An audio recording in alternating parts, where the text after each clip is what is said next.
it was down to two guys. It was yourself and Sam Meech, and you guys battling to secure that one spot for Rio.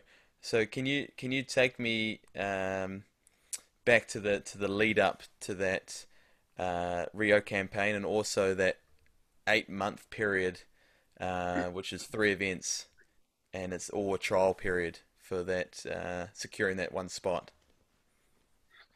Yeah, yeah. How would I start? I guess if you were going to ask me what a low light of my sailing career was, this story will probably be the low light. Yeah. So I'll tick that off at the same time.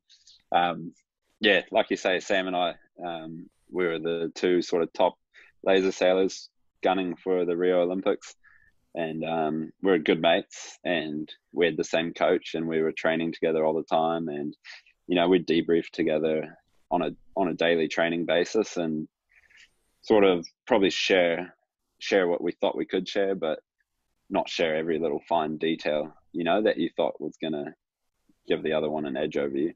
So we Mm. were close, and we were training partners, and we were always there to sail with each other and stuff like that, and pushing each other really hard on a daily basis out on the water here in New Zealand.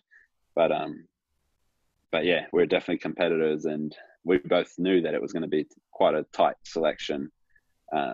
So there was always maybe that little fine detail that you'd hold back from each other as well. So it wasn't a complete open sharing platform like I've Mm. experienced with other people as well.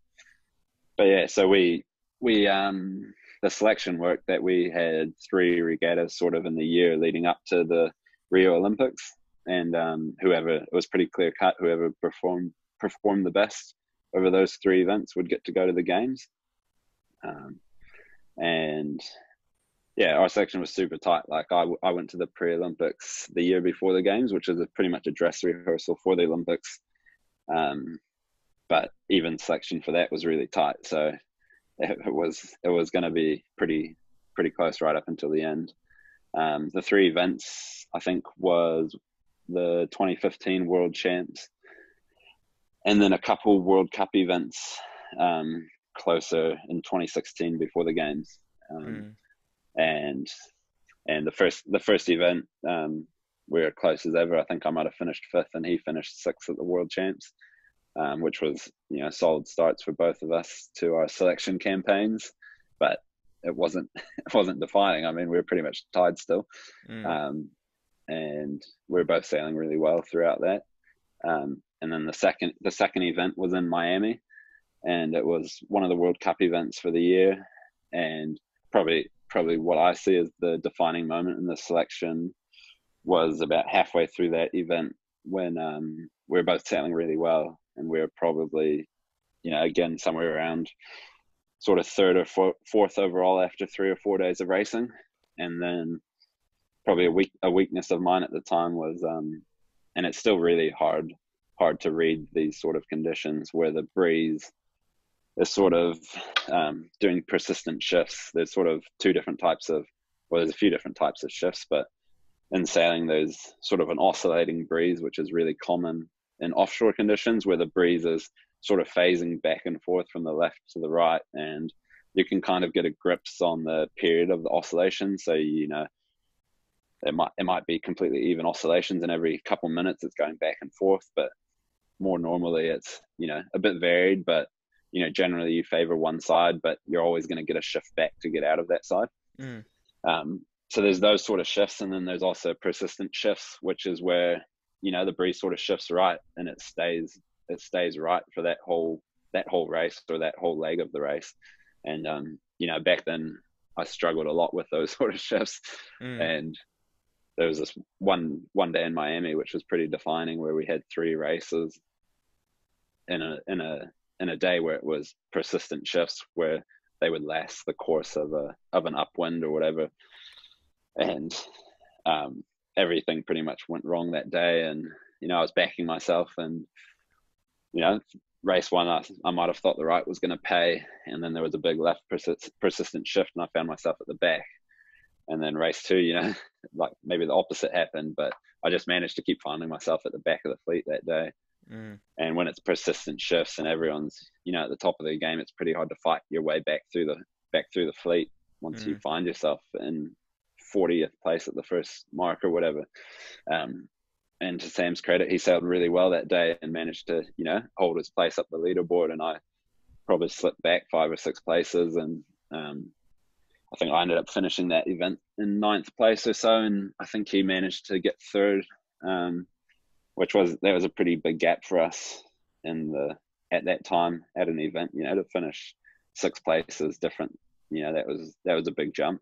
mm, So he was then leading the selection, and yeah, I think at the time I probably I was pretty pissed at myself um, mm, for letting that happen on that day.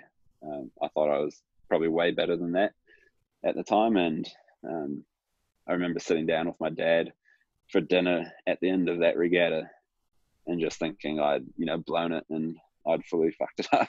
mm, Um, which in hindsight I had, like, that day sort of defined the whole selection, really, that one day out of probably 18 days of racing for the whole series. wow. Um, so that was pretty tough pill to swallow, Mm, but still went to the third event in France, which was an event I had probably had a lot of good history at in the past. I think it was in Hier's. It was the first World Cup event that I had actually won mm, um, back in 2012 or something. So I'd been on the podium there a few times, and in sailing, anything can happen. So I still went into that event open-minded, and hoping that if I could podium or win the event, hopefully mm, Sam would have a bit of a shocker and mm, it would even itself out. But yeah, he sailed bloody well again, and I think he was third at that event, and can't remember where I ended up, but I was a couple places behind him again, and yeah, that was it. So yeah. yeah, it was pretty devastating at the time, and um, yeah, still look back on it, and it's a pretty tough moment. And Sam Mm, went on to the games in 2016 and won the bronze medal. So both of us were fully capable of winning medals in the Olympic fleet. mm, So yeah, it was cool to see him go on to win a medal, at least for New Zealand, because we had both been working equally as hard as each other at trying to win that medal. So mm, I kept training with him up until the games, and went on a couple trips to Rio with him and our coach, mm, just sort of keep trying to best prepare him for the games. But yeah, it was also very tough sitting back home in New Zealand watching him and the rest of the sailing team. mm, You know, they actually did really well, which was really cool to see. But mm, there was always that part of you that wishes that it was you there trying to win that medal as well. mm. So yeah, that was I, probably the low light of my career so far. yeah, man, I can imagine, you're fully focused from high school onwards, and you've got this one goal in mind, and, just one day out of 18 days of racing, um, that you just make one mistake, and it seemed to, cost you a chance of going to the Olympics. And that's because I Mm, guess your whole world is sailing, your whole mindset is to go to the Olympic Games.